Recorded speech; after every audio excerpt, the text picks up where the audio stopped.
കുറച്ച് നാളായിട്ട് ഞാനിങ്ങനെ കയറി പോകുമ്പോൾ നല്ല മഴയും കാറ്റും ഒക്കെ അല്ലേ നിങ്ങളെ കാണിച്ചിട്ടുള്ളത്. ഇന്നിതാ നല്ലൊരു ഇളം വെയിലൊക്കെ ഉണ്ട് കേട്ടോ. പക്ഷേ അത്യാവശ്യം തണുപ്പുണ്ട് കേട്ടോ.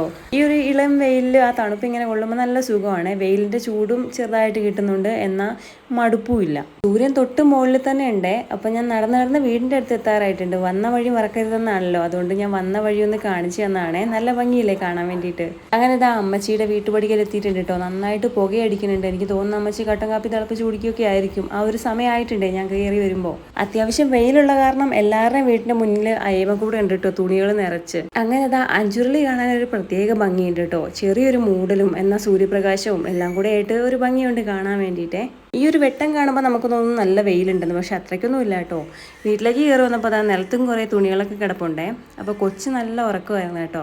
അമ്മ അതാ എനിക്ക് ചായ ഇട്ടുകൊണ്ടിരിക്കുകയാണേ. ചായയൊക്കെ കുടിച്ച് കുളിക്കാൻ വേണ്ടിയിട്ട് താടി പറിക്കാൻ വേണ്ടി പോയതാണേ. അപ്പോഴാണ് ഞാൻ ഈ ഒരു ചെടി ശ്രദ്ധിച്ചത്. ചെടിയെല്ലാം നമ്മുടെ ഇവിടേക്ക് നേരത്തെ ചേച്ചിമാരൊക്കെ ഇതിൻ്റെ ഇല തോരൻ വയ്ക്കുമായിരുന്നേ. നമ്മുടെ ഇവിടെ ഇതിനെ കുട്ടിത്തക്കാളി എന്നാണ് കേട്ടോ പറയാറ്.